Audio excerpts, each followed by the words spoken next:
आउज़ुबिल्लाहिमिनश्शैतानिर्रजीम बिस्मिल्लाहिर्रहमानिर्रहीम। मैं हूँ आपकी मेज़बान निदा आसिफ नाज़रीन।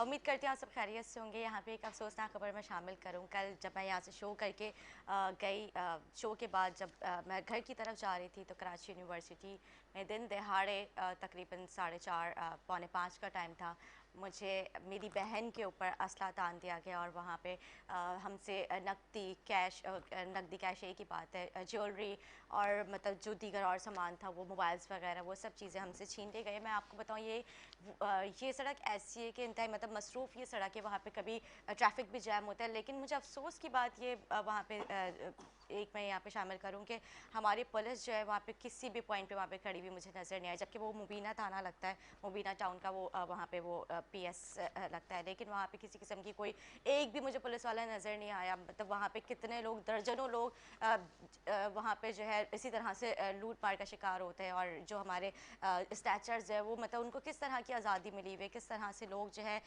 उनको वो दबाते हैं और उनको वहाँ पे उनको मतलब एक हैरेस बाकायदे फॉलो किया जा रहा था। मुझे मेरी छोटी वाली सिस्टर ने जब घर पे जाके बताया कि मुझे मैंने उनको देखा था कि पहले से पीछे से मैं फॉलो कर रहे थे, लेकिन जब यूनिवर्सिटी आया, मतलब कराची यूनिवर्सिटी एंड होता है और शेख जायद पीएसओ के पास से पहले पहले वहाँ पे जो यूनिवर्सिटी बनी हुई उसी के अपोजिट जो है हमारे साथ इस तरह के वाक़या पेश आया। और मतलब ठीक ठाक उन्होंने ज्वेलरी वगैरह और सब चीज़ें, मतलब मेरी छोटी वाली सिस्टर के ऊपर उन्होंने जिस तरह से पिस्टल रखी और फिर उसकी भी ज्वेलरी और मेरी ज्वेलरी, कैश, मोबाइल्स वगैरह सब चीज़ें छीन के ले गए।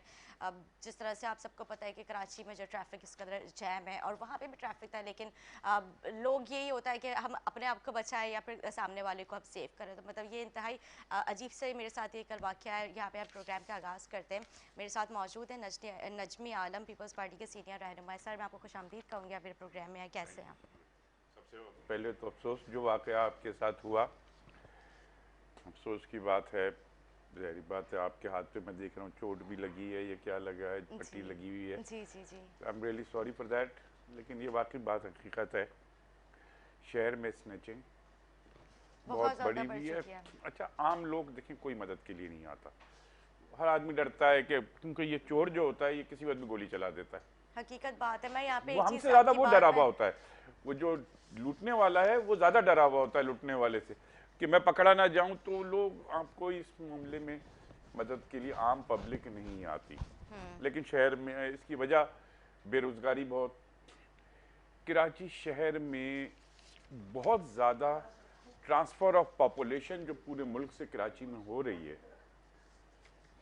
वो भी एक बड़ी वजह है। लोग तो इस तादाद में आ रहे हैं, रोज़गार इतना है नहीं। जब नहीं होता तो वो फिर इसकी तरफ हकीकत जाते हैं, बात है, और क्योंकि कोविड की जमाने में वजह से तो यहाँ पे बहुत ज़्यादा अब हो चुकी है, क्योंकि बिल्कुल आप बेरोज़गारी सही कह रही बढ़ हैं। एक चुकी साल है। पहले की बात है, मैंने एसएसपी क्लिफ्टन को कंप्लेन की कि बात है, जहाँ मैं रहता हूँ बात आइलैंड, और इधर बहुत स्नैचिंग हुई है। तो उसने मुझसे कहा कि नहीं नजीर साहब, सिर्फ यही नहीं, पूरी कराची में कोरोना के बाद बढ़ी है। की वजह ये थी, आपने देखा जैसे ये फूड पांडा है, हजारों लड़के इसमें काम करते हैं, जी होटलों पे काम करते हैं, ये सब के सब हो गए बेरोजगार जी।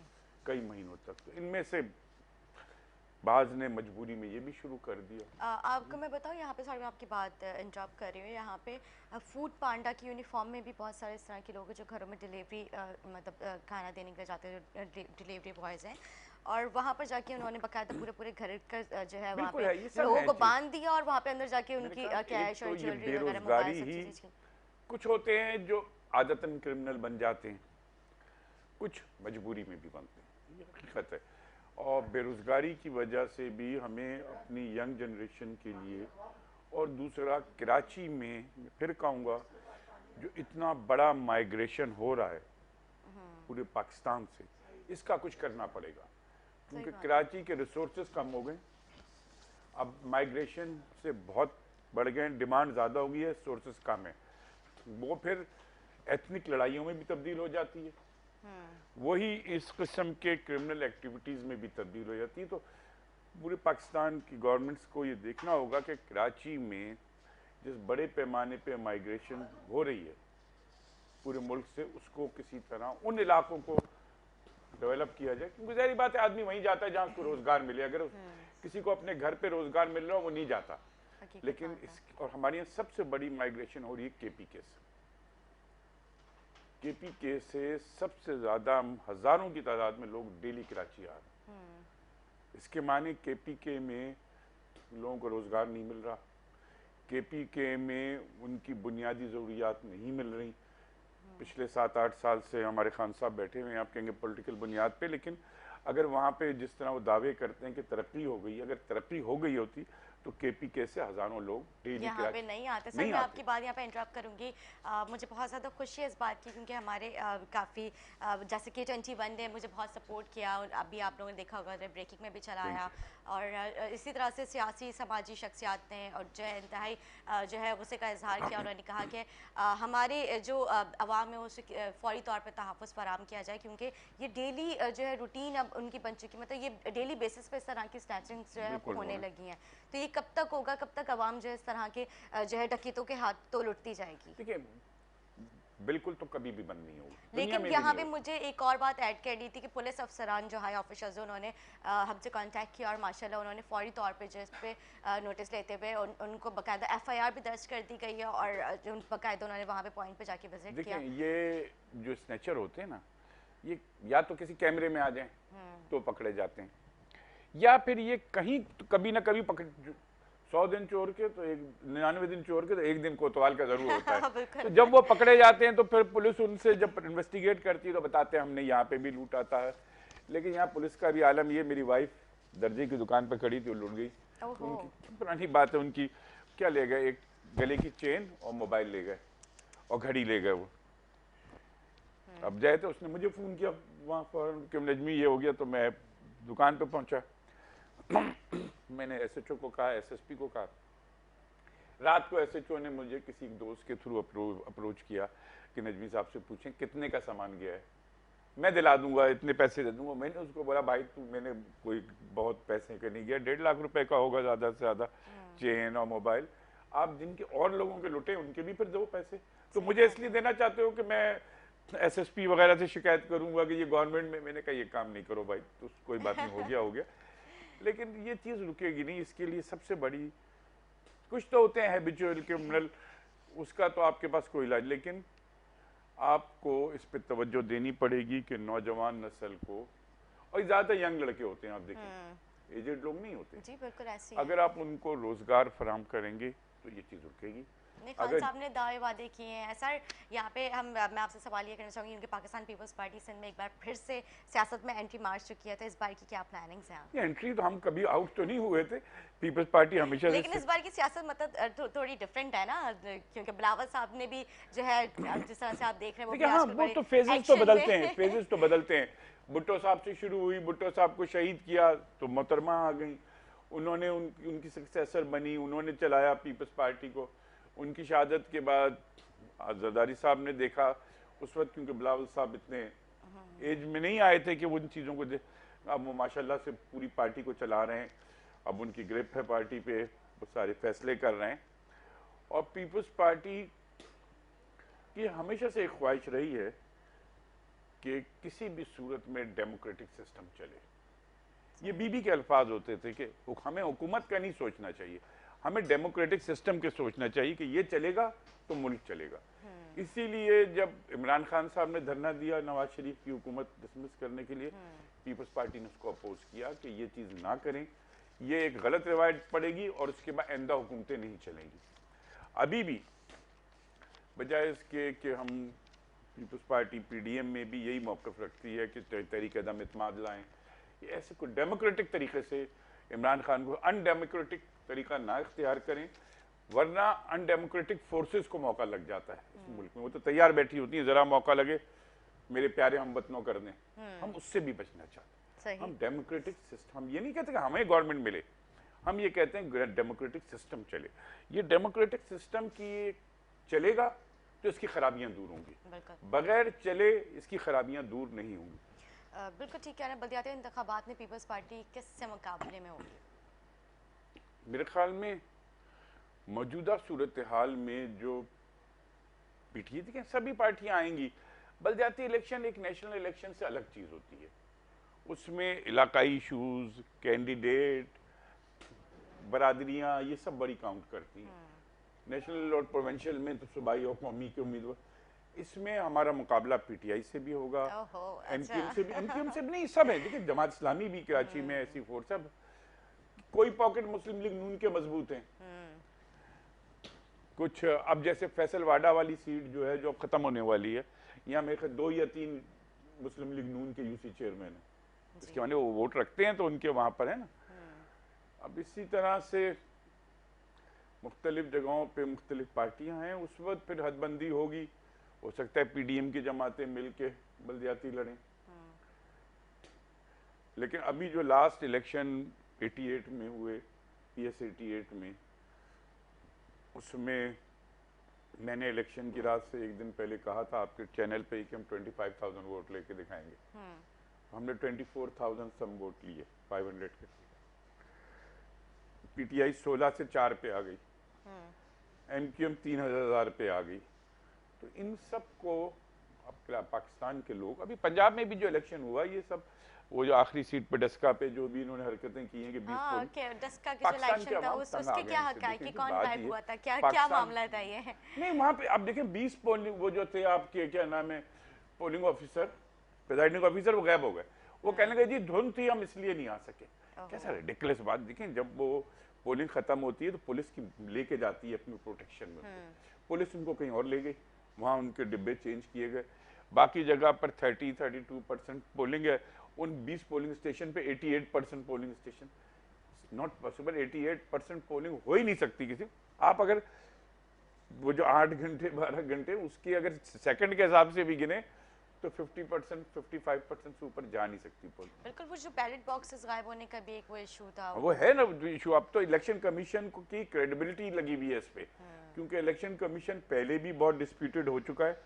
2018 के इलेक्शन में उसको एक मौका मिला है कि वो अपने इस सब को सही करे, अपनी क्रेडिबिलिटी को बहाल करे, कोई ऐसा फैसला करे कि लोग उसको एक्सेप्ट करें।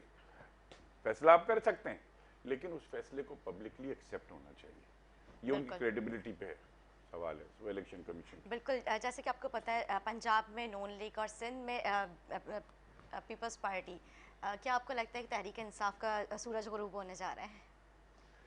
देखिए आप एक आम आदमी से मैं एक आम आदमी हूँ, मिडिल क्लास का आदमी हूँ, मुझे कौन चोर था कौन चोर नहीं था मुझे इससे मतलब नहीं है। मुझे अपने घर में आटा चाहिए, मुझे अपने घर में सस्ताई चाहिए, मुझे अपने बच्चों के लिए चीज़ें चाहिए। मेरे बच्चे अगर कुछ मांगते हैं तो मेरी इतनी आस्तात होनी चाहिए कि अपने बच्चों को छोटी मोटी चीज़ें दिला दूँ।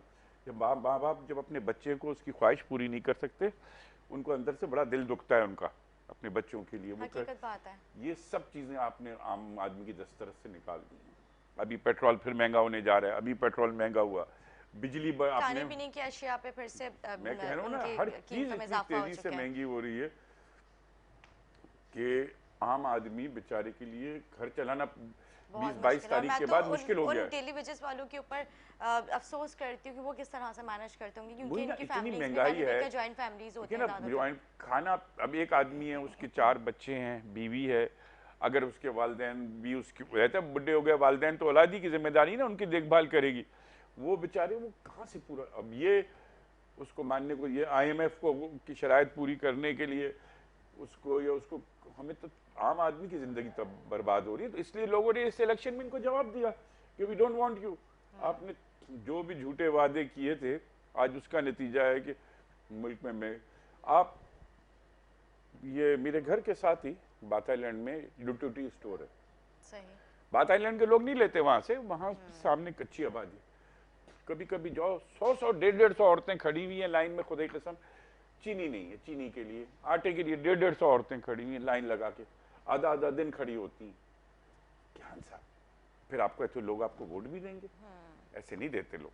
बिल्कुल सही कह रहे हैं हम। अच्छा, जब उन एरियाज में जो है यूटिलिटी स्टोर्स अब बना दिए गए जहाँ पे आवाम को इतनी इसकी ज़रूरत नहीं है, लेकिन जिस तरह से मैं बात करूँ जैसे सच्चर का एरिया या इस तरह की जो जहाँ पे मिडिल क्लास फैमिलीज रहती हैं, उस जगह पे अब यूटिलिटीज़ का वो उस तरह का जोर रहा है। यूटिलिटी स्टोर पूरे पाकिस्तान में कितने होंगे? 1000-2000 3,000 5,000, वो भी बेकार है। आपको आम दुकान पे चीज सस्ती देनी है। आपको यूटिलिटी स्टोर में तो मैं तो यूटिलिटी स्टोर के हक में नहीं हूँ। बात यह कि आप यूटिलिटी स्टोर को लोगों को सस्ती चीज देने के लिए आप गवर्नमेंट सब्सिडी देती है यूटिलिटी स्टोर को, पैसा तो पब्लिक का ही जा रहा है ना, गवर्नमेंट का ही जा रहा है ना। आप तो वो पॉलिसी बनाओ कि जब मैं अपने मोहल्ले की दुकान पे जाऊं तो वहां मुझे सस्ती चीज मिले। यूटिलिटी स्टोर हल नहीं है। लेकिन आपको यहाँ पे मैं एक चीज़ और यहाँ पे कहना चाहती हूँ, हमारी आवाम थोड़ी सी इनोसेंट है इस मामले में, क्योंकि हमारे कमिश्नर कराची की जो वेबसाइट है उस पर बाकायदा जो है रेट लिस्ट अपडेट होती है, लेकिन अभी मेरे ख्याल से कुछ अरसे से नहीं हो रही है, 1-1.5 महीने से। लेकिन दुकानदारों को जो है ना वहाँ बाकायदा वो दी जाती है और उन्हें कहा जाता है कि आपने इन्हीं रेट्स पे सामान बेचना है। नहीं बिकता। ये हमारी आवाम की भी थोड़ी सी गफलत है इस मामले में। उनको चाहिए वो भी अपना चेक एंड बैलेंस रखें, अगर नहीं होता तो फौरी तौर पे एक्शन नहीं, कंप्लेन करें वहां पे। मैं आपको बताऊं, ये रेट लिस्ट है ना, ये आपको किसी अच्छे पोश एरिया की दुकानों पर, सब्जी वाले पे, फ्रूट वाले, आप जब कच्ची आबादी में, गरीब आबादी में जाते हैं ना, वहाँ छोटे छोटे आप लेते क्या हो, आप जाके 10 रुपये 15 रुपये 20 रुपए की सब्जी लेते हो, आप जाके 2,000 रुपए का फ्रूट नहीं ले रहे वो आदमी, वो अपने दिन भर का कुछ 100-150 रुपए का दिन रात के खाने की सामान लेके आता है। तो वो तो लेता ही इतना थोड़ा थोड़ा है कि वो रेट लिस्ट की उसको जरूरत। भाई आप उसका सोचो, जो मैं 150 रुपए में या 200 रुपए में वो दोपहर के खाने और रात के खाने का वो 1 पाव दाल लाएगा, थोड़े से चावल लाएगा, थोड़ी सी सब्जी लाएगा, हरी, वो तो इतनी सी चीजें ले रहा है, क्योंकि इससे ज्यादा कि उसकी ताकत नहीं है कि 200 से ऊपर की वो चीज खरीदे। तो आप उनकी सोचे ना, उनके लिए कोई सस्ताई की बात करें। तो ये कब होगा, किस तरह से हमारा निज़ाम बेहतर होगा, कब तक आवाम इस महंगाई के मलबे तले तब दबती जाएगी? देखिए बात ये है कि आपके पास आपकी अप्रोच क्या है। बड़ी अहम बात ये होती है कि आपकी अप्रोच क्या है। आपकी अप्रोच इस वक्त सिर्फ IMF और इसके ऊपर हमने ट्रेड डेफिसिट कम कर दिया। भाई आपके इंपोर्ट नहीं हो रही है, जब इंपोर्ट नहीं होगी तो आपकी फैक्ट्रियां बंद होने लगती हैं। आप फिनिश प्रोडक्ट जाती है तो पैसे आते ना, जब इंपोर्ट नहीं हो रही आप जाएं कस्टम पे किसी क्लियरिंग एजेंट से पूछें, वो हाथ पे हाथ रख के बैठे हुए। अभी मैंने पूछा एक से कि क्या काम कैसा जा रहा है, उसने कहा नजीम भाई काम ही नहीं है पोर्ट पे। जब पोर्ट पे काम रुक रहा है तो इसके माने आपकी इंपोर्ट एक्सपोर्ट सब मुतासर हो रही है। रॉ मटेरियल आपका नहीं आ रहा, आप कॉटन एक्सपोर्ट करते थे, आप कॉटन इंपोर्ट कर रहे हो। कॉटन आप एक्सपोर्ट कर कंट्री थे, आप कॉटन इंपोर्ट कर रहे हैं। आप कभी शुगर इंपोर्ट कर रहे हैं, कभी आटा इंपोर्ट कर रहे हैं। हमारे मुल्क में किस चीज की कमी है? सब कुछ तो हमारे मुल्क में देखिए जब हम 2008 में गवर्नमेंट में आए थे तो उस वक्त भी पाकिस्तान आटा इंपोर्ट कर रहा था, गंदम इंपोर्ट कर रहा था। उसी वक्त पीपल्स पार्टी ने पॉलिसी बनाई कि, और यासिर साहब का विजन था, उन्होंने कहा देखें फैक्ट्रियां लगाना, इंडस्ट्रीज, ये सालों का प्रोजेक्ट। सही। शॉर्ट रन क्या है कि आप अपनी ज़राअत को स्ट्रॉन्ग करें ताकि लोगों को सस्ता तो मिले। ये हो गया था कि पाकिस्तान गंदम एक्सपोर्ट कर रहा था, इतनी गंदम हो गई थी एक साल में, आपने गंदम को सब्सिडी दी, गंदम एक्सपोर्ट होना शुरू, आपके पास आटा की कीमत गिर गई। अब ये हम पे कहते हैं जब आटा शॉर्ट होता है सिंध गवर्नमेंट की वजह से। भाई पाकिस्तान का आटा 2 जगह से स्मगल होता है, ईरान बॉर्डर से, अफगानिस्तान और KP के बॉर्डर से। तो वहां पे जो बैठे हुए उनसे पूछो ना क्यों जा रहा है आटा पाकिस्तान का एक्सपोर्ट हो रहा है। अभी कोविड की वजह से आटा एकदम से, मतलब आटे का बहरान आ गया, बिल्कुल शॉर्टेज हो गया था, कहीं मिल ही नहीं रहा था किसी भी दुकान पे। बीबी वही तो कह रहा हूँ ना, आपके पास आपने कहा जी वो एकदम जरा सा नजर आया कि भाई चीनी ज्यादा है, बगैर सोचे समझे एक्सपोर्ट कर दी कि फॉरेन एक्सचेंज मिलेगा। 3 महीने बाद कह रहे हैं वो चीनी की तो शॉर्टेज हो गई। ये तो इनका विजन है कि ये कुछ सोचते ही नहीं कि भाई क्या आगे की लॉन्ग टर्म प्लानिंग इनके पास है ही। सही। अच्छा सर, इलेक्शन के बाद इलेक्शन कमीशन के ऊपर इल्जाम क्यों लगाए जाते हैं? ये सवाल मैं इसका सवाल का आंसर मैं आपसे एक ब्रेक के बाद लूंगी। नाज़रीन एक ब्रेक लेते, ब्रेक के बाद हाजिर होंगे, आप हमारे साथ रहे।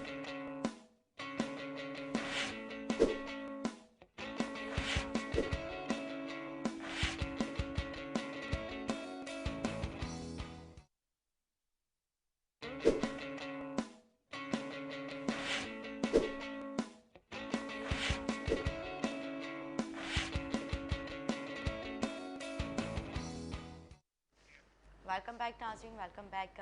नज़मी आलम साहब हमारे साथ मौजूद हैं, पाकिस्तान पीपल्स पार्टी के सीनियर रहनुमा, इलेक्शन कमीशन के इलेक्शन सेल के इंचार्ज भी हैं आप।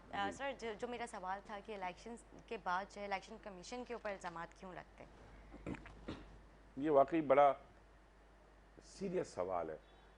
इलेक्शन कमीशन जो पूरे पाकिस्तान में ये सब चीज़ें कराता है, जो पूरे पाकिस्तान का सिस्टम को चलाती है, फिर वो असम्बली, अगर उसमें इलेक्शन में कोई सवालात आ जाएं और तो ये बड़ा, अब जैसे 2018 के इलेक्शन में हुआ, जो आज भी लोग डिबेटेबल है कि पोलिंग स्टेशन का इंचार्ज प्रिजाइडिंग ऑफिसर होता है, तो गेट पे खड़ा हुआ रेंजर्स या फौजी नहीं होता है। बिल्कुल। ये वो उसके अंडर में प्रिजाइडिंग ऑफिसर जो कहेगा वो करेगा। लेकिन 2018 में हमने देखा कि प्रिजाइडिंग ऑफिसर बेचारा उनसे पूछ रहा था, वो फैसले कर रहे थे। तो ये सवाल है, आपने लगाया फौज को इलेक्शन के ऊपर, लेकिन वहां तो वो फौजी उसको डिक्टेट कर रहा था कि ऐसे करोगे तुम, ऐसे करोगे, और प्रिजाइडिंग ऑफिसर जी सर कर रहा था। ये सवाल है। अब ये जो अभी डिस्का का इलेक्शन हुआ है, जिसमें 20 प्रिजाइडिंग ऑफिसर गैब हो गए, होता ये है कि जब काउंटिंग हो जाती है तो वहां से पुलिस की उसकी कस्टडी में, और वो प्रिजाइडिंग ऑफिसर अपने बैग लेकर आरओ ऑफिस में जमा कराते हैं।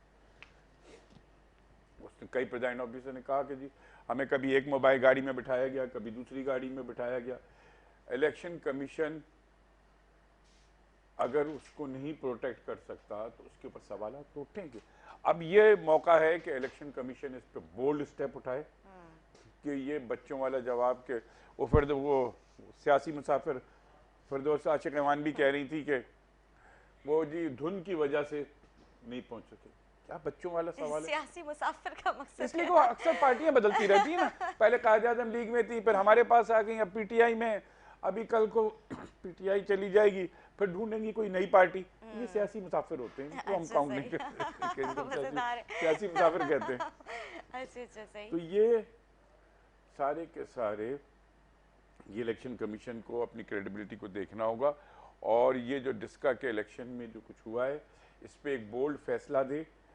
ये ना सोचे कि हुकूमत क्या कह रही है या गवर्नमेंट क्या कह रही है, करे तो उनकी क्रेडिबिलिटी बेहतर होगी, और इनको मुस्तकिल बुनियाद पे अपने सिस्टम को अपग्रेड करना होगा कि भाई ये ठीक है, हमारा पाकिस्तान में ये इश्यूज रहेंगे, इतनी जल्दी ख़त्म नहीं हो जाएंगे, लेकिन इलेक्शन कमीशन को इस पर कुछ बोल्ड स्टेप्स उठाने होंगे ताकि कंसर्न्ड ऑफिसर्स भी डरें कि इलेक्शन कमीशन हम पे। इंडिया में क्या होता है, इंडिया में जिस दिन गवर्नमेंट खत्म होती है ना, उस दिन से prime minister chief election commissioner होता है, आप समझें। सही। उनके यहाँ जैसी गवर्नमेंट खत्म हुई, नेक्स्ट उनका प्राइम मिनिस्टर रहता है अगले इलेक्शन तक। ये नहीं कि वो हट जाएगा, लेकिन बेसिकली उसके पास कोई पावर नहीं रहती। पावर होती है chief election commissioner of India के पास, पूरे मुल्क की पावर चली जाती है। सही। तो जिसको चाहे एक्शन ले ले। तो हमें इतना मजबूत इलेक्शन कमीशन चाहिए। शफाफ इलेक्शन करवाना किसकी जिम्मेदारी है? इलेक्शन कमीशन की। किस तरह से? अभी भी तो आपके सामने ही है, अभी भी शफाफ सियासी पार्टियों की भी बनती है। मैं आपको इसलिए कहूँ, ये एक आदमी पे हम डाल के नहीं भाग सकते। तमाम पॉलिटिकल पार्टीज की भी जिम्मेदारी बनती है कि वो अपना रोल पूरा करें।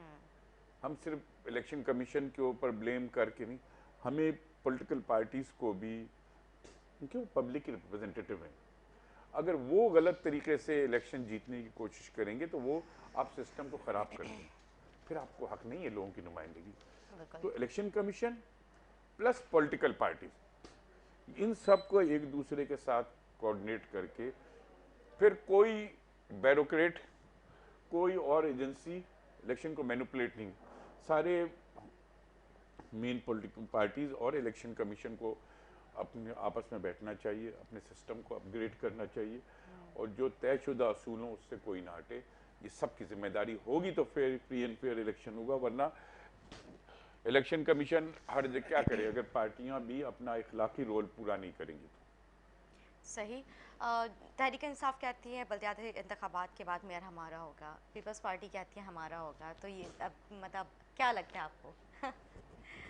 हजारों ख्वाहिशें ऐसी कि हर हर ख्वाहिश पे ख्वाहिश दम दम निकले। निकले। वाह बात ये वाह। है कि वो हर एक को कहने का हक है, पीटीआई को भी कहने का हक है कि वही बल्दियाती इलेक्शन में मेयर हमारा होगा, और उनको कोशिश भी कर लेंगी वो।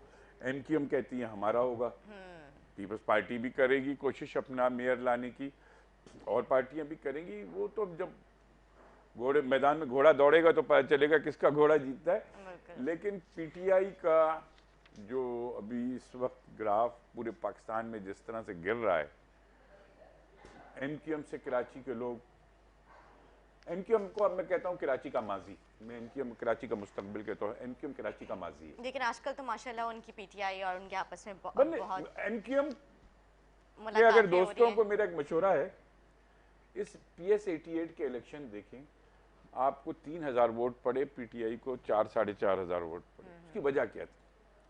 महंगाई, बेरोजगारी, झूठे वादे, कुछ पूरा नहीं हो रहा, लोगों ने पीटीआई को वोट नहीं दिया। और एमक्यूएम क्योंकि उनको सपोर्ट कर रही है, उनके साथ हुकूमत में बैठी है, तो उसका सिला एमक्यूएम भी, अभी भी मेरी राय है एमक्यूएम के दोस्तों को, हुकूमत कुछ नहीं होती, एक मिनिस्ट्री कुछ नहीं होती, आप पीटीआई को छोड़ के हुकूमत से लग हो जाएं, आपकी साख बची रहेगी, वरना अगली दफा 3000 के बजाय 1000 वोट मिलेंगे किसी इलेक्शन में। एमक्यूएम को पीटीआई के साथ हुकूमत में होने की वजह से ये 3000, वरना एमक्यूएम का वहाँ 3000 वोट नहीं, ज्यादा वोट है।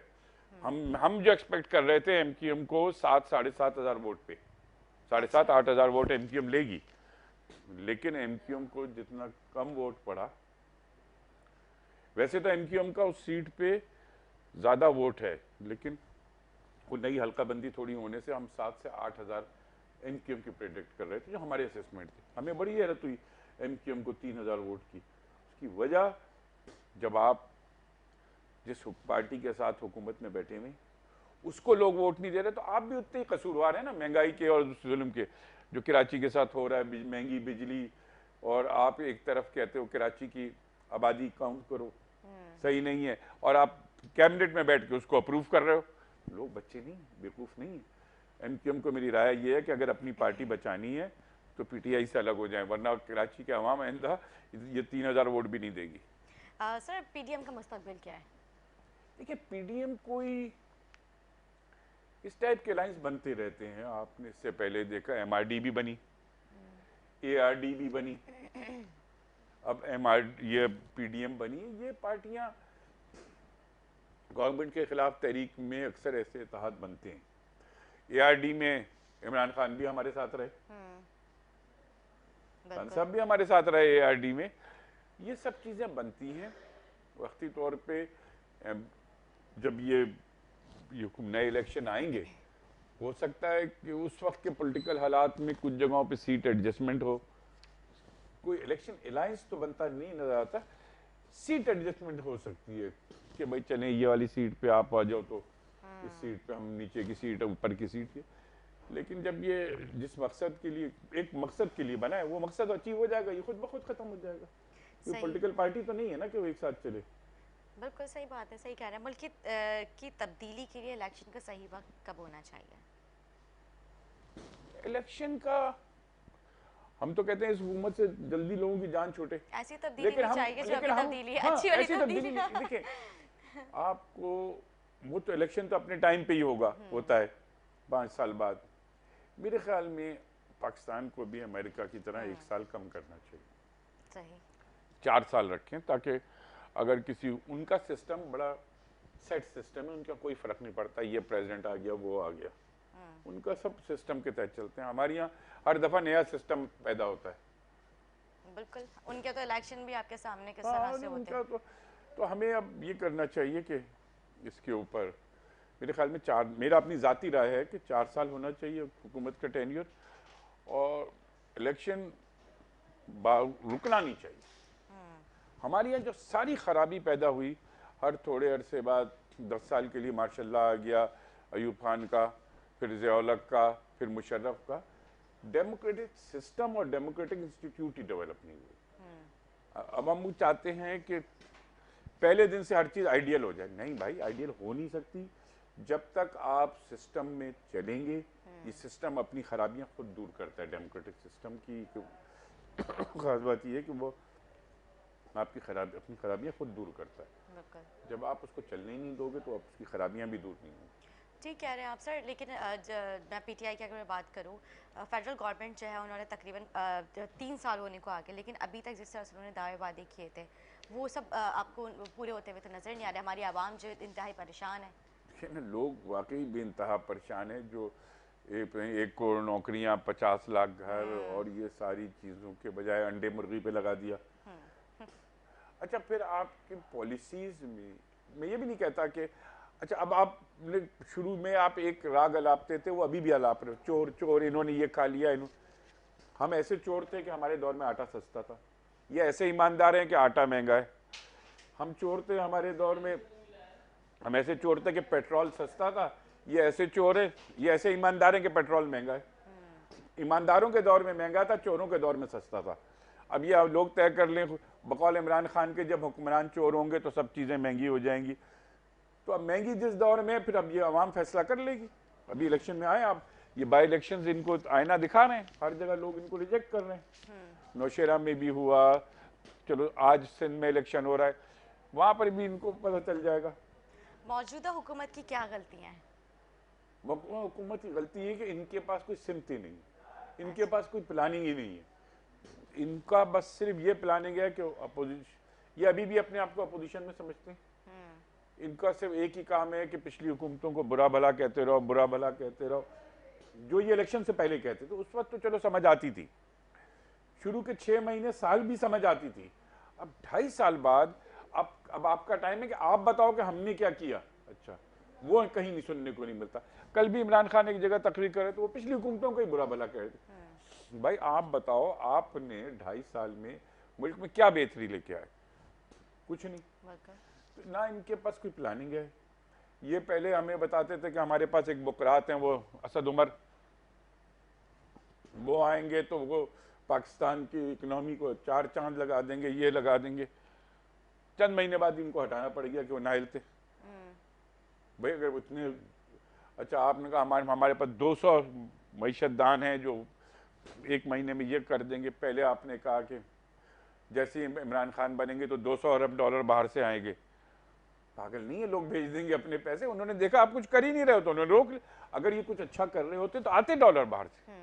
आपके पास प्लानिंग ही नहीं है कि आपने क्या करना है। आप पहले आपने शोर मचाया कि आईएमएफ से नहीं लेंगे, फिर आईएमएफ से लिया कर्जा। अच्छा, आईएमएफ से कर्जा लेने में या तो पहले ले लेते फर्स्ट डे, इतनी प्रॉब्लम नहीं आती। आपने लेना भी डिले भी किया, फिर लिया और प्रॉब्लम्स बढ़ गई।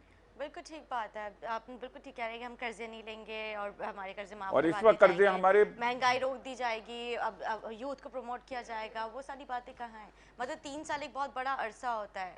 उस 3 साल में इनको कम से कम एक चीज तो बेहतरी करके दिखानी 3 थी साल ना। में इनकी सिमत तो नजर आ जाती ना हमें कि ठीक है जी अब सही सिमत पे जा रहे हैं। वो नजर नहीं आ रही ना। अभी भी ऐसा लगता है कि हम पहले दिन पे खड़े हुए हैं कि ये चोर थे, इन्होंने ये खा लिया, इन्होंने ये खा लिया। क्या इनके पास प्लानिंग है? मतलब इससे इनको क्या फायदा है? मतलब खुद कुछ नहीं करना ना, तो उसके बजाय या तो कुछ करें। वो इनके पास है नहीं, कुछ विजन नहीं है, लोग नहीं है। अब उसको कवर अप करने के लिए आप अपोजिशन को बुरा भला कहते हो, ये है। अब लोग कब तक, लोग अब सुनते भी नहीं है उसको। अच्छा, प्लानिंग की जहाँ तक आपने बात की, तो क्या आपने कोई इमरान खान साहब आपकी जो सीनियर्स हैं उन्होंने किसी किस्म का कोई मशवरा दिया किस तरह से हम बैठ के करते हैं? मशवरा उसको दिया जाता है जो आपसे बात करे। हाँ। इमरान खान की पहले दिन से एटीट्यूड ये है कि असेंबली में वो किसी से बात करने को तैयार नहीं। आपको याद है जब ये कश्मीर के इशू पे बहुत काफ़ी टेंशन था पाकिस्तान इंडिया का, तो chief of army staff national assembly में आए थे सारी पार्टियों को ब्रीफ करने। तो ये उस ब्रीफिंग में नहीं बैठे कि मैं इन पार्टियों के साथ नहीं बैठूंगा, which is very very unacceptable thing. अगर आपको मुल्क चलाना है, अपोजिशन को आप लेके बैठें, अपोजिशन से बात करें। ये तो अपोजिशन से बात ही नहीं करना चाहते। जब ये बात नहीं, अब ये जो इस वक्त जो सेनेट के इलेक्शन का हो रहा है, इन्होंने अपोजिशन से कोई बात नहीं की, लेके आ गए बिल। भाई ऐसी चीजें आप पहले अपोजिशन से निगोशिएट करते हो। और हमेशा से इसमें नेशनल असेंबली और सेनेट में ये तरीकाकार होता है बिल्कुल। कि ऑफ द रिकॉर्ड मीटिंग्स होती हैं, या हमारा ये ख्याल है, आपका क्या ख्याल है, फिर वो ऑफ द रिकॉर्ड मीटिंग्स को ऑन द रिकॉर्ड मीटिंग्स में तब्दील किया जाता है और फिर उसको मेच्योर करके और ये जिम्मेदारी हुकूमत की होती है। ये हुकूमत अपोजिशन से बात नहीं करना चाहती, ये तो ये होता है कि अपोजिशन नहीं करना चाहती, ये हुकूमत नहीं। जब ये बात ही नहीं करेंगे किसी से तो चीज़ें कैसे मेच्योर होंगी? आप देखें ना, एक वो ये जो कहते हैं कि इन्होंने एनआरओ मांगा नैब पे, आपको पता है पाकिस्तान इंडिया भी एक दूसरे को कुछ कागजात भेजते हैं, वो कहलाते हैं नॉन पेपर। वो इंडिया कभी कोर्ट नहीं करता, पाकिस्तान नहीं करता, किसी उनका अपना ख्याल है। ये पूरी दुनिया में नॉन पेपर्स चलते हैं जो इखलाकी तौर पे कोई मुल्क कोर्ट नहीं करता कि फला मुल्क ने हमें ये नॉन पेपर भेजा। इसी तरह जब आपने नैब के ऊपर कहा तो अपोजिशन ने अपनी कुछ तजावीज़ दी, आप ना मानते उनको, उन पे बैठ के बात करते, उसके बजाय आप वो तजावीज़ लेकर टीवी पे आ गए, देखो ये एनआरओ मांग रहे हैं, ये एनआरओ मांग रहे हैं, तो फिर आपसे कौन बात करेगा? वो पेपर पब्लिक को दिखाने के लिए नहीं थे, वो आपके और अपोजिशन के दरमियान डिबेट के लिए थे। उनकी तजवीज़ें अच्छी थी बुरी थी, दैट्स अनदर थिंग, लेकिन वो पब्लिक में दिखाने की नहीं थी, वो कमेटी की प्रॉपर्टी थी, वो असेंबली को भी नहीं दिखाना था, वो सिर्फ कमेटी में डिस्कस होना था। इन्होंने मीडिया पे ले आए। जब आपका एटीट्यूड ये होगा तो आपसे कौन बात करेगा? सही बात करेगा ही नहीं कोई आपसे। ठीक है सर, हमारे आवाम के लिए क्या पैगाम देना चाहेंगे आप? मैं अपने आवाम के लिए, अपने शहर के लोगों के लिए कि देखिए, हमने बहुत तबाही देखी, हम सिर्फ बैठ के तनकीद ना करें, हम खुद सही करने निकले। सही। हम जब बैठते हैं ये चीज़ बुरी है, वो चीज़ बुरी है, लेकिन खुद सही नहीं करना चाहते। लेट्स कम आउट ना, मैं ये नहीं कह रहा कि आप पीपल्स पार्टी के लिए निकल आओ, आप सिस्टम को सही करने के लिए सिस्टम के खिलाफ निकलो, जो आपकी कैपेसिटी है करो उस पर, फिर आपको जो पार्टी अच्छी लगे जिसको करें, लेकिन खुदा के वास्ते खामोश रहना छोड़ो। मुझे हक्कानी साहब का, मरूम का एक कॉलम मेरे पास रखा हुआ है जो मैं हमेशा पढ़ता रहता हूँ, कई 100 दफ़ा पढ़ चुका हूँ। उसमें उन्होंने लिखा था, जो कौम बेहस हो जाए वो कौम तबाह हो जाती है, और हम बेहस कौम हो गए। हम हर चीज़ को किस्मत का लिखा समझ के बैठ जाते हैं। हमें हर बात पे अपना रिएक्शन देना होगा, चाहे वो किसी के खिलाफ भी हो। जब तक हम अपना रिएक्शन नहीं देंगे एज ए माशरे, एज ए कौम, जहाँ गलत देखेंगे नहीं उठेंगे, तो हम इन्हीं हालात में रहेंगे, 100 साल में भी नहीं बदलेंगे। इस तरह की कोई तब्दीली फिर हम जो है वो नहीं वो कर सकेंगे। सकेंगे। हमें खुद करना पर छोड़ दें, हमें किसी पॉलिटिकल पार्टी पे डिपेंड नहीं, हम ये सिर्फ करना शुरू कर दें कि जहाँ गलत देखें उसके खिलाफ खड़े हो जाएं, इंडिविजुअली हैसियत में। बिल्कुल, बहुत बहुत शुक्रिया नजमी आलम साहब, आपने हमें वक्त दिया। नाज़रीन, एक ब्रेक का वक्त हुआ जाता है, ब्रेक के बाद हाजिर होंगे, हमारे साथ रहिएगा।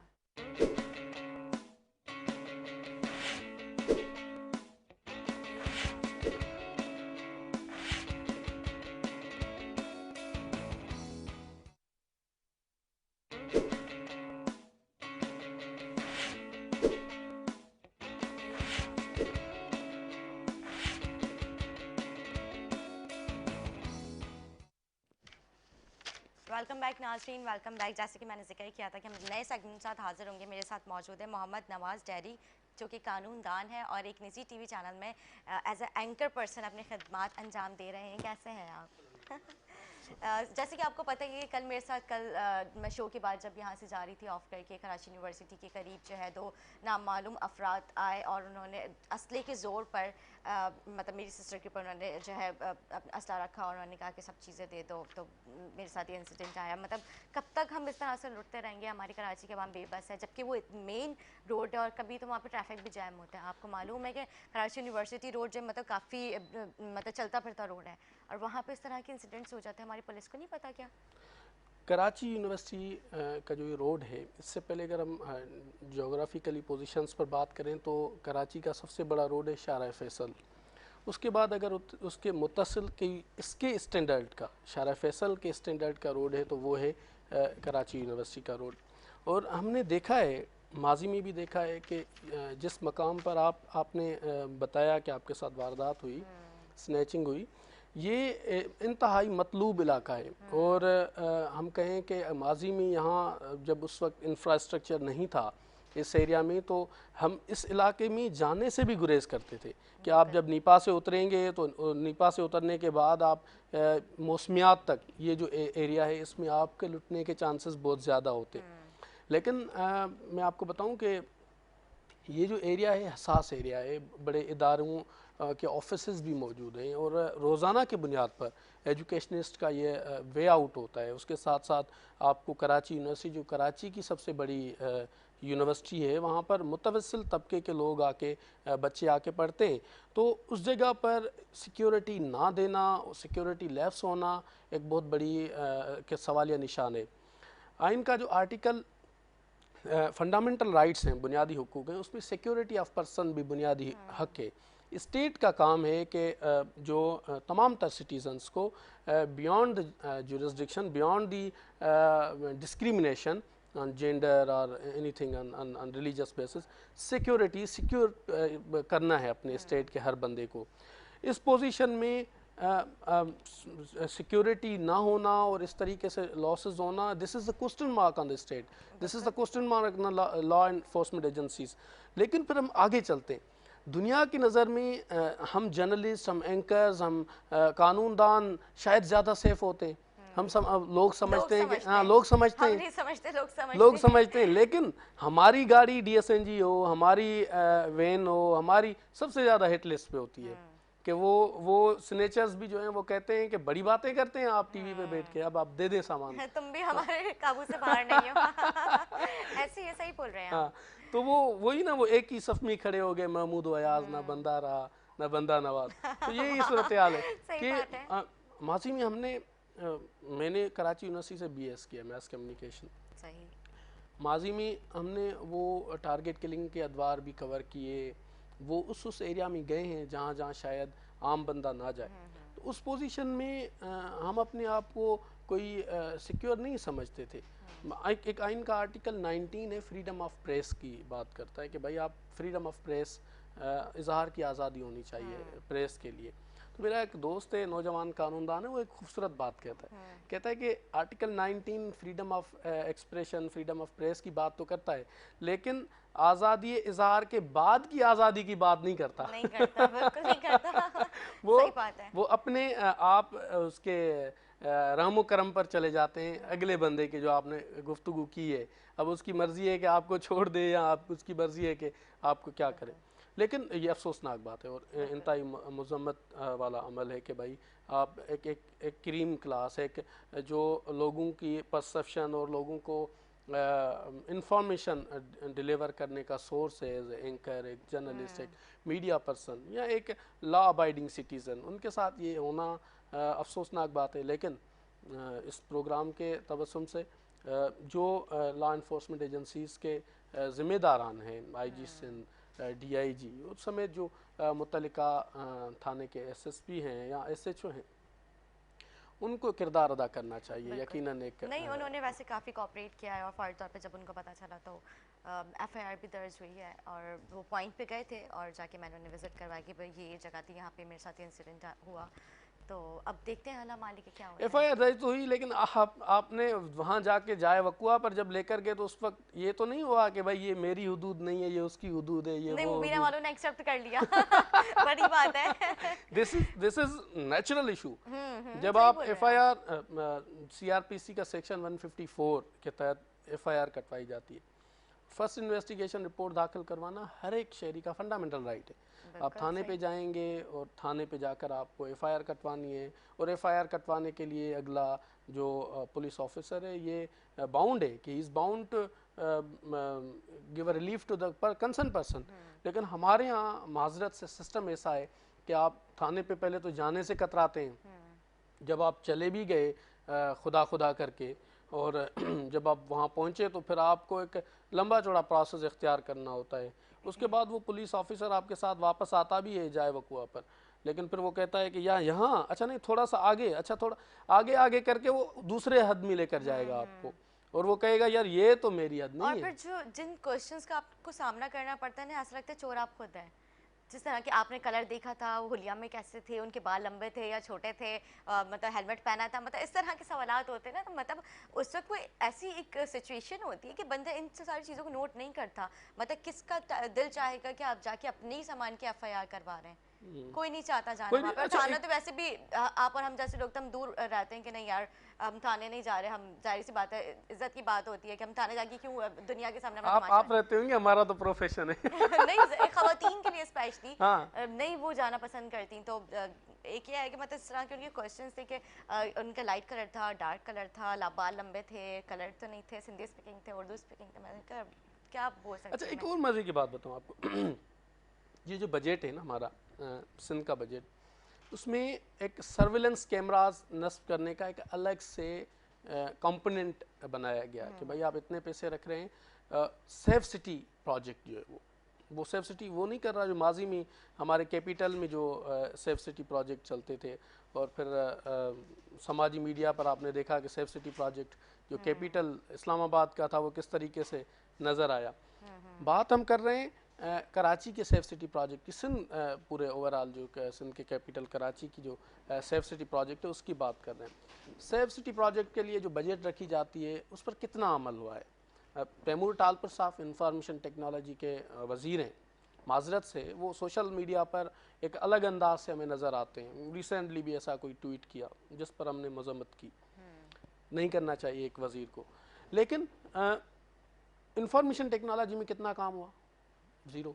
अच्छा, आप उनको छोड़ें, आपके वफाकी वज़ीर जो हैं वो पहले वाले हों या अब हों, वफाकी वज़ीर अमीनुल हक हों या इससे पहले जो थे वो, उनका ताल्लुक कराची से, कराचाइट हैं बाय बर्थ।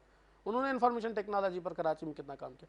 चूँकि सबसे बड़ा इशू ये है कि आपने एक क्राइम सीन को, आपने एक शहर को, दुनिया डिजिटलाइजेशन की तरफ जा रही है, आप मेट्रोपॉलिटन से आप सफ़र करके कास्मोपॉलिटन की तरफ चले गए हैं। उस सूरत हाल में आपने सर्वेलेंस कैमरास कितने नस्ब किए हैं? माजी में जितने भी वाक़यात हुए हैं, मुख्तलिफ वाक़यात हुए हैं, उन वाक़यात में आप देखेंगे कि जब बात आती है कि यार सर्वेलेंस कैमरास, पहले बड़े बड़े दावे होते हैं कि यहाँ यहाँ यहाँ इस जगह पर, लेकिन जब शारा फैसल के मकाम पर ऐसा वाक़या हो जाता है एक जर्नलिस्ट से या किसी और शख्सियत से, तो कहते हैं कि वो कैमरास तो ख़राब थे। तो what they are doing? This तो इज द मैंने बिग बोला, क्वेश्चन मैंने ऑन कहा द मुझे फुटेज गवर्नेंस। चाहिए इसकी, मुझे नहीं पता, मुझे इसकी फुटेज चाहिए। कहने लगी यहाँ पे तो कैमरास ही नहीं है। अब मैंने कहा मुझे नहीं पता, अब आगे पीछे से कहीं से भी निकाले, मुझे तो फुटेज चाहिए, क्योंकि फुटेज के जरिए हम तो उनको ढूंढने में आसानी हो सकती है। मतलब फिर आपको स्केच बन, मैंने कहा मैंने उनकी शक्ल तो नहीं देखी, तो मैं स्केच में आपको हलिया बता रही हूँ, आप देख लें, बाकी तो फुटेज के जरिए आप कर सकते हैं।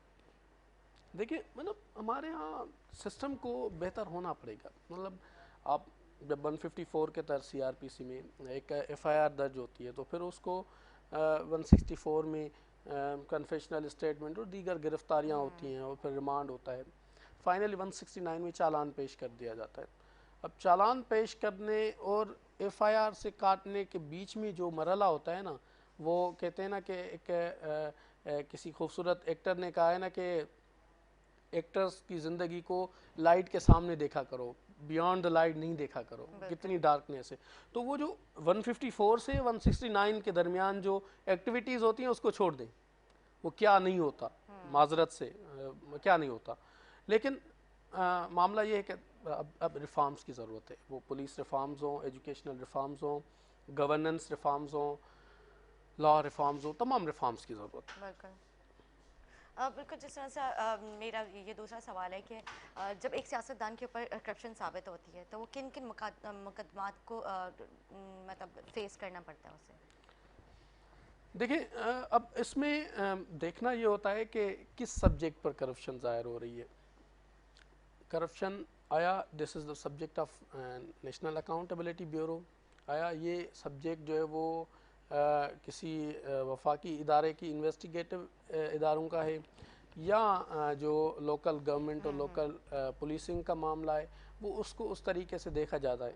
लेकिन मामला ये है कि करप्शन क्यों होती है, हम आज ये गुफ्तगू इस पे करेंगे हाँ कि बिल्कुल, करप्शन क्यों होती क्यों है, होती ये है। वजह क्या है? हाँ, देखें, जब आपके घर में, हमारे घर में जो मेड्स होती हैं, काम करती हैं, अगर आपने उनको खुला डुला छोड़ दिया कि भाई आपकी मर्जी जो आप करें, अकाउंटेबल नहीं करती आप उनको, तो फिर आप देखती हैं कि लूप होल्स आते हैं, ठीक है। अब उस पर नहीं जा रहे कि रीजंस क्या हैं, किसकी गलती है, लेकिन एक छोटा सा मिसाल है। इस तरीके से जब आप अपने एक दो किस्म के रिप्रेजेंटेटिव्स होते हैं, एक होते हैं पब्लिक रिप्रेजेंटेटिव जिसको कानून में as per constitution public representative कहा जाता है, जो हमारे आपके और हमारे जो व्यूअर्स देख रहे हैं उनके वोट से मुंतखब होके अपर हाउस कौमी असेंबली या लोअर हाउस जो सेनेट और कौमी असेंबली को कहते हैं, अपर हाउस सेनेट और लोअर, आजकल इलेक्शन भी हो रहे हैं, बड़े चर्चे हो रहे हैं सेनेट में कि किस तरीके से वीडियोस भी आ रही हैं। तो अब ये दो सब्जेक्ट्स हैं, अपर एंड लोअर। उससे पहले प्रोविंशियल गवर्नमेंट आती है हमारे यहाँ। इनमें जो सिलेक्ट होके जाते हैं हम उनको as per the constitution public representative कहते हैं।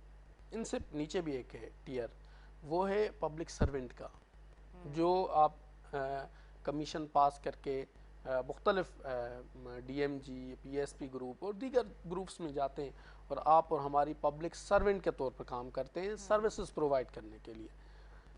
उसके बाद आप देखें कि जब आप उन पब्लिक सर्वेंट्स के पास जाते हैं, क्या वो एंटरटेन करते हैं? जैसे आपने खुद ही कहा कि कितने बड़े लंबे चौड़े किस्से हैं। पब्लिक सर्वेंट्स शायद वो भूल जाते हैं कि वो पब्लिक ऑफिस होल्ड कर रहे हैं। In the end public office hold करने का इख्तियार हमने और आपने दिया है, पब्लिक ने दिया है। अब वो पब्लिक जो उनके पास जाती है तो they are not entertaining to them.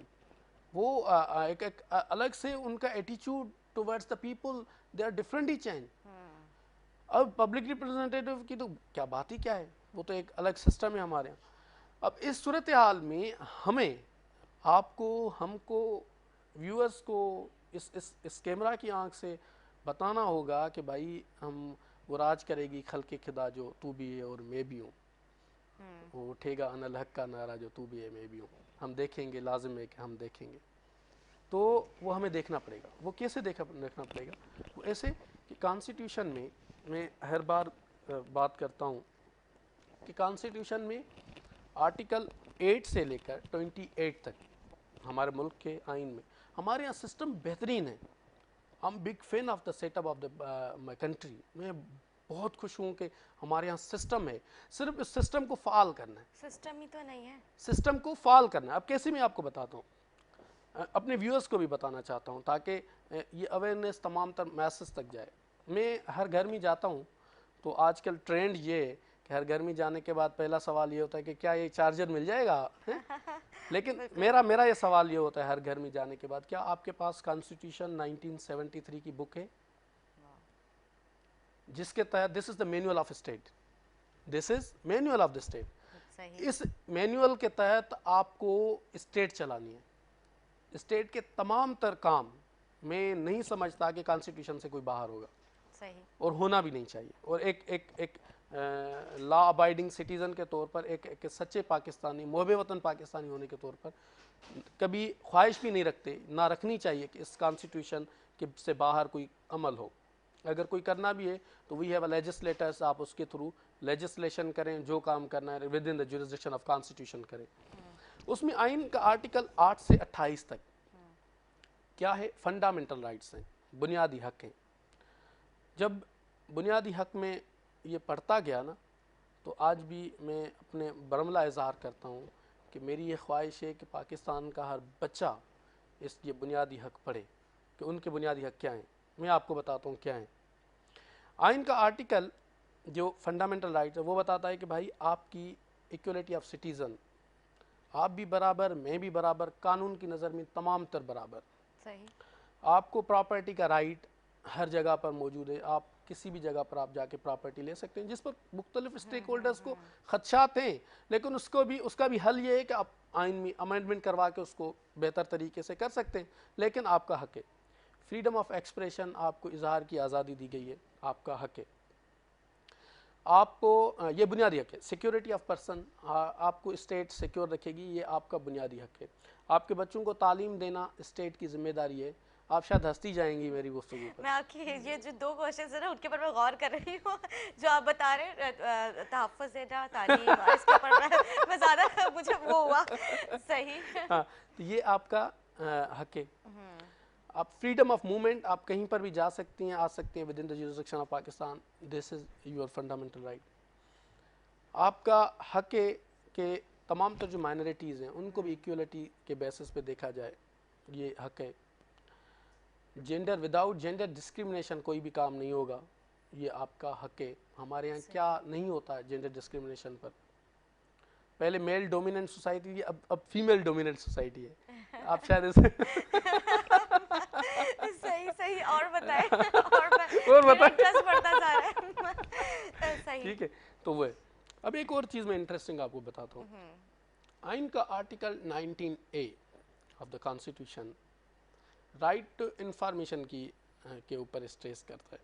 Right to information क्या है कि आप यहाँ से बाहर निकली, आपने देखा कि एक अंडरपास बने हुए हैं, आई डोंट नो कि नाम लेने चाहिए या नहीं लेने चाहिए, बहुत सारे अंडरपासेस बने हुए हैं। बहुत, हाँ, आई कैन अंडरस्टैंड। तो वो अंडरपासेस बने हुए हैं। जी, अंडरपासेस आपने देखे कि आगे चल के जैसे नए बने उसके बाद बैठते गए, हमने देखा कि अचानक बैठते गए, हमें डर लगा कि कहीं नीचे ना चले जाए, बिल्कुल ऐसे ही है। मतलब धंसते गए ज़मीन में। आपके रोड बनते हैं, मैं रिसेंटली बल्दिया में विज़िट करके आया हूँ, रिसेंटली करके आया हूँ 2-3 दिन। एक रोड करोड़ों रुपए की लागत से बना और उसको 2-3 माह भी नहीं हुए, ये 6 माह भी नहीं हुए, ख़त्म हो गया। यू कांट बिलीव कि वहाँ रोड ही नहीं है। और वफाकी वज़ीर का हल्का है वो वफाकी वज़ीर इज सिटिंग फेडरल मिनिस्टर, अब वो सेनेट में जाने की ख्वाहिश रखता है। उनके हल्के में मैं कल विज़िट करके आया। सो कॉल्ड परफॉर्मेंस कही जाती है, लेकिन अब उसमें हम गुफ्तगू कर रहे थे कॉन्स्टिट्यूशन की, तो आइन का article 19A right to information का हक देता है। उसमें क्या है कि आप में आम सिटीज़न जाके कंसर्न मिनिस्ट्री से, कंसर्न ऑफिस से जो relevant to the public interest के इश्यूज़ हैं, सॉवरेनिटी के ना हो, ऐसे जो हसास मामले उनको छोड़ के बाकी तमाम तर चीज़ों में RTI केस फाइल कर सकता है। अच्छा। कि ये जो आपने अंडरपास बनाया है, ये अंडरपास कितने पैसों में बनाया है, किस नौयत का बनाया है, क्या इंफ्रास्ट्रक्चर इसमें खड़ा किया है, इसकी एक्सपायरी डेट क्या है, इसको किस तरीके से मेंटेन करेंगे, तमाम तर चीज़ें, इस पर मेंटेनेंस के कितने पैसे, वो आप विद इन 15 डेज उस कंसर्न मिनिस्ट्री से, कंसर्न डिपार्टमेंट से ले सकते हैं। आम शहरी, आम शहरी, एज पर द राइट। हमारे आवाम को नहीं पता, नहीं पता ना, तो ये फंडामेंटल राइट्स की बात कर रहा हूँ। जब राज करेगी खल्के खुदा जो तू भी है और मैं भी हूँ ना, वो कमाल का फैज़ अहमद फैज़। तो उसमें ये है कि RTI 19A जो कॉन्स्टिट्यूशन का, उसमें हमारे यहाँ सिंध में Sindh transparency right to information act के तहत एक कानून बना हुआ है, सिंध असेंबली ने पास किया। उसके पंजाब ट्रांसपेरेंसी एक्ट है, उसके साथ KPK भी है, और फेडरल का भी है, और बलूचिस्तान कुछ ज़्यादा पीछे है, लेकिन फ्रीडम ऑफ राइट के नाम से उन्होंने भी एक बनाया है। उसके तहत आप जाएंगे, आप जाके अपना ग्रीवेंस रखेंगे, आप अपनी इंफॉर्मेशन ले सकते हैं, और वो लेकर देखेंगे कि भाई आपको कहा जाएगा 15 करोड़ रुपए में ये चीज़ बनी है। आप जाएंगे उस जाए वकुआ पर या जाए उस जगह पर, आप देखेंगे कि 1 करोड़ भी खर्चा नहीं हुआ। तो you can do accountability of these public servants और पब्लिक रिप्रेजेंटेटिव। एक आम बंदा उसके सामने ये जवाबदेह हैं, पब्लिक सर्वेंट्स भी जवाबदेह हैं, तो पब्लिक रिप्रेजेंटेटिव भी जवाबदेह हैं। लेकिन अब ये हमें बताना होगा।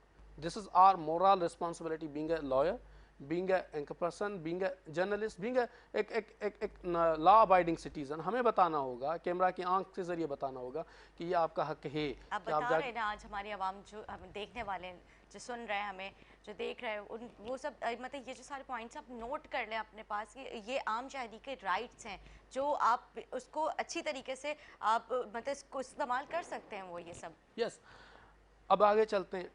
आप किसी पब्लिक ऑफिस में गए, पब्लिक सर्वेंट की ऑफिस में गए, और आपका जायज़ काम था, जैसे आजकल हमारे के इलेक्ट्रिक के सताए हुए लोग हमें काफ़ी मिलेंगे, बहुत ज़्यादा। वो कहते हैं ना कि अपना ये हाल लेके मर भी चुके, लुट भी चुके, मोहब्बत है कि अंदाज वही पुराने मांगे। सही। तो अब इसी में आप के इलेक्ट्रिक के सताए हुए, सुई गैस के सताए हुए, यूटिलिटी जो के मद में जो चीज़ें हैं, वाटर बोर्ड के सताए हुए, आप कंसर्न जगहों पर जाके कंप्लेन कर सकते हैं। उसके तरीक़ेकार है कानून में। वो क्या है, आप कंसर्न जगहों पर के इलेक्ट्रिक के पास गए कि आपका मीटर का जो ज़्यादा आ रहा है बिल, या आप कहते हैं कि भाई मैं था ही नहीं यहाँ पर, आपने 10,000 रुपये भेज दिए। ये this is common practice in Karachi. हाँ, आप बिल्कुल कराची ऐसे से ही बाहर होता चले गए, किसी शहर में, किसी दीगर जगहों पर चले गए, इस्लामाबाद ट्रैवल किया, 1 महीने के लिए घर बंद था, वापस आए, पता चला भाई 20,000 रुपये बिल आ गया। आप जाते हैं तो वो कहते हैं this is not our issue. आप चले गए तो चले गए, ये तो बिल आ रहा है। बिल तो आ रहा है, सही बात है। अब इस इशू पर आप कंसर्न पहले तो डिपार्टमेंट से जाके बात करेंगे, जो के इलेक्ट्रिक और दीगर जो डिपार्टमेंट्स हैं। आप कंप्लेन की, आपकी ये कंप्लेन इंटरटेन नहीं होती। माजरत से हमारा सिस्टम ऐसा है कि कितनी बातें करें। माजी में बारिशें हुई, हमारे नौजवान तड़पते रहे खंभों में लगने के बाद, और उसका क्या हुआ कि कुछ भी नहीं हुआ, नथिंग। वो रूल ऑफ लॉ, लोग तो आज भी मिसिंग है जो नहीं उनके रवायकीन को मिले। यस। तो उसके बाद क्या आप उसको फेडरल ओम्बड्समेंट और प्रोविंशियल ओम्बड्समेंट बने हुए, this is also mention in constitution. मैं तभी तो कहता हूँ ना कि वो जो जब घर में जाके आप पूछते हैं कि आपके पास चार्जर है, अब आप ये पूछेंगे कि कॉन्स्टिट्यूशन की किताब है आपके पास। बिल्कुल पूछना चाहिए, बिल्कुल पूछना चाहिए। अब मेरी तो ये रूटीन है कि आपके पास नहीं है तो मैं लेकर दूंगा। अच्छा, आप नहीं है, आप कहते हैं कि भाई कहते हैं ना किसी गरीब शख्स को, मैं कोई इस्तेहसाल नहीं कर रहा, किसी को कहते हैं यार आप साफ सुथरे क्यों नहीं रहते, कहता गरीब हूँ। तो ये गुर्बत से ताल्लुक साफ सुथरे होने का नहीं है। बिल्कुल ऐसे ही है। अब आप सादे से कपड़े पहनकर भी साफ सुथरे रह सकते हैं। इस तरीके से अगर आपके पास बुक नहीं है तो आप जो मुख्तलिफ एंड्रॉयड फ़ोन्स हैं और दीगर वहाँ पर ऐप्स मौजूद हैं, वो ई बुक में दस्तियाब है। आज भी मेरे पास तमाम तर बुक्स ई बुक्स भी हैं, तो मैं पढ़ता रहता हूँ। मेरी ये वो क्या कहते हैं, वो फ्री होने के बाद मेरा ये पहला काम ये होता है कि मैं कॉन्स्टिट्यूशन पढूं, कोई नई चीज़ पढूं। तो उसमें ये है कि एम्बर्समेंट का कॉन्सेप्ट है कि फेडरल एम्बर्समेंट होते हैं और प्रोविंशियल एम्बर्समेंट होते हैं। जो प्रोविंशियल सब्जेक्ट्स हैं, जैसे आपने कंप्लेन की वाटर बोर्ड के हवाले से, आपके यहाँ पानी नहीं आ रहा या आपके यहाँ डिस्क्रिमिनेशन हो रही है, एक गली में नहीं आ रहा दूसरी गली में आ रहा है, तो आपने कंप्लेन की वाटर बोर्ड को, नहीं रिड्रेस हुई, तो आपके पास सूबाई मोतसब आला जिसको हम कहते हैं वो मौजूद है। वहाँ पर आपको किसी वकील की ज़रूरत नहीं है। This is the speedy trial, this is the speedy relief. आप जाएं वहाँ पर जाके कंप्लेन दर्ज करवाएं और वहाँ पर आपको बुलाया जाएगा और आपके सामने मज़ा तो तब होएगा ना, वो कहते हैं ना कि एक ही सफ़ में खड़े हो गए महमूद अयाज, तब मज़ा तब होगा जब वाटर बोर्ड का एमडी भी बैठेगा, एक गरीब शख्स वो गधा गाड़ी चलाने वाला, और वो ये ख्वाबों की दुनिया तो नहीं है जहाँ नो, दिस इज स्ट्रक्चर, और स्ट्रक्चर हमारे यहाँ मौजूद है। यहाँ पे तो फोन उठाने पे उनको मैं क्या बोलूं, असदुल्लाह साहब is good friend of mine. अच्छा नहीं, मतलब मैं बात कर रहा हूँ सिस्टम की। अभी मैंने बीच में मेरे ख्याल से 2 या 3 हफ्ते पहले मैंने प्रोग्राम किया था एमजी वाटर बोर्ड को, मैंने बाकायदा हमने उनको कॉल पे भी लेने की कोशिश की थी लेकिन वो नहीं आए। उन्होंने कहा मैं मसरूफ, मेरी तबीयत ठीक नहीं है, मतलब इस तरह के उनके होते हैं। No he is very kind, लेकिन मैं एक सिस्टम की लगता वो काइंड है। सही है। अच्छा, नहीं, मैं सिस्टम की बात कर रहा हूँ, कानून की बात कर रहा हूँ ना। कानून की बालादस्ती जिस दिन हम इस पर तय कर लिया हमने कि कानून की बालादस्ती होनी है, तो आप देखिएगा कि सिस्टम कैसे बेहतर होता है। वो एम्बर्समेंट का कॉन्सेप्ट मैंने आपको बताया कि आप एम्बर्समेंट के पास जाएंगे कि इलेक्ट्रिक का इशू आप वहाँ लेकर जा सकते हैं कि आप जाएं और वहाँ जाके आप अपनी कंप्लेंट दर्ज करवाएं और वहाँ आप अपना मसला बयान करें, आपका मसला हल होगा। वो आते हैं, वो जो कंसर्न डिपार्टमेंट के लोग हैं आपके पास आपके इशू को रिड्रेस करने के लिए आते हैं। इससे छोड़ें, आपके पास एक और सिस्टम मौजूद है। आप भले इस गवर्नमेंट के ऊपर तनकीद करते हैं, हम फेडरल गवर्नमेंट, बहुत सारी पॉलिसीज़ हैं जिस पर हम तनकीद करते हैं, वो सिंध गवर्नमेंट की हो या फेडरल गवर्नमेंट की हो, लेकिन सिटीज़न पोर्टल का आज भी बेहतरीन ऑप्शन मौजूद है आपके पास। और सिटीज़न पोर्टल पर चूँकि गवर्नमेंट्स लाइसेंस नहीं है, licence you can getting my point कि प्रोविंशियल गवर्नमेंट कुछ और है, फेडरल गवर्नमेंट कुछ और है, तो हमारे यहाँ तनकीद बरा तनकीद ही होती है, तनकीद बरा इस्लाह होती नहीं। तो वो शायद वो इंटरटेन नहीं करते जो प्रोविंशियल लेवल के डिपार्टमेंट हैं, लेकिन फेडरल लेवल के डिपार्टमेंट आपको इंटरटेन सिटीज़न पोर्टल पर भी करते हैं। अच्छा। आप जाएं, अपनी कंप्लेंट सिटीज़न पोर्टल पर दाखिल करवाएं। हमारी जो ख्वाहिश है या हम जो चाहते हैं कि एक आम शख्स जो इस टीवी के सामने बैठा हुआ है, उनको पता हो कि उनके हकूक़ क्या हैं, वो कैसे ले सकता है और किस तरीके से मुमकिन है। तो ये चीज़ें हमारे यहाँ मौजूद हैं जो जिनको सिस्टम मौजूद है। मैं अगेन कहूँगा, मैं आपकी बात से डिसएग्री करूँगा माजरत से। सिस्टम मौजूद है, सिस्टम की नॉलेज होनी चाहिए आपके पास, सही। तो उस पर कर सकते हैं। अगर आपके पास टाइम हो तो मैं लेबर लॉस पर भी आपको आप बिल्कुल ठीक कह रहे हैं कि अगर नॉलेज होने के बावजूद भी अगर हम सिस्टम को जो है जगाने की कोशिश करते हैं, तो लेकिन वो उस तरह से हमें रिस्पॉन्ड क्यों नहीं किया जाता? देखिए, ये सिस्टम की नाअहली है फिर। स्पीडी ट्रायल एक this is big debate as well as, और हमें भी शायद डर है कि ऐसा ना हो कि फिर कंटेम्प्ट आ जाए। तो देखिए छिपे अल्फाज भी बात कर रहे हैं अभी। Speedy trial is also debate, वो इश्यूज़ हैं। एक कोटेशन है लॉ में कि delayed justice is denied justice. आप इंसाफ को जितना ताख़ीर की तरफ ले जाएंगे, आप इंसाफ फराम करने से कतरा रहे। वो मेरा शायरी से भी बड़ा अच्छा लगा हुआ है ना, क्योंकि वो बीच में शायरी भी पढ़ रहे हैं। वो जो कहते हैं ना, वो MQM के एक रहनुमा है, ये जो मोहब्बतों की बात करते हैं, आप सच पूछिए कि इश्क से घबरा रहे हैं आप, ऐसा कोई शेर है, बड़ा बड़ा कमाल का। रऊफ सिद्दीकी साहब, रऊफ सिद्दीकी साहब, हाँ रऊफ सिद्दीकी साहब का है, क्या है, मुझे भी उनका सही से याद नहीं आ रहा, लेकिन वो अक्सर पोइट्रीज कहते हैं। हाँ मुझे बहुत पसंद है वो उसका ना, ये जो मोहब्बतों की बात करते हैं, आप सच पूछिए कि इश्क से घबरा रहे हैं। तो बात ये है कि हम एक्चुअली जो है ना वो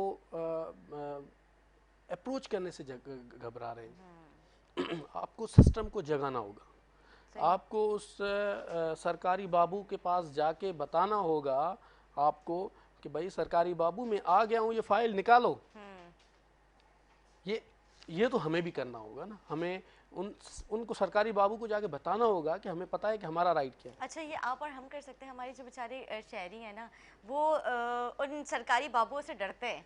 बात ये है, वो बोलते हैं कि यही तो पहली बात है कि वो उन्हें टाइम नहीं देते। अगर टाइम मिल भी जाता है तो वो 1-1.5 हफ्ते के बाद जाके उनको टाइम मिलता है, फिर वो सरकारी बाबू के पास जाते हैं, बोलते हैं वो सरकारी बाबू उनके ऊपर हावी हो रहे होते, ना कि हमारी आवाम। तो ये यहाँ पे थोड़ा सा डिफरेंस भी है, ऐसी बात नहीं है। मेरा मकसद जो आपके प्रोग्राम से अच्छा, आप हमारी आवाम को जगा रहे हो, उठ जाओ, चलो उठ जाओ, वेकअप नाउ। वो जो कहते हैं ना कि अब वो टाइम आ गया है कि उठ जाएं और देखें कि आपके बुनियादी हक क्या हैं। आज से कम से कम, आज से पहले नहीं था, हर दिन बेहतर दिन की गुजारने की बात की जाती है ना। एक किताब है वाई नेशंस फेल, जो कौमें क्यों तबाह हुई। उस वाई नेशंस फेल में लिखता है ऑथर के कौमें तब तबाह होती हैं जब वो अपने राइट्स के बारे में पता नहीं होता उनको पता नहीं होता तो गलत डाइवर्जन में जाती है। तो हमें और आप आज से कॉन्स्टिट्यूशन की किताब घर में रखनी है, कॉन्स्टिट्यूशन 1973, उसको पढ़ना है।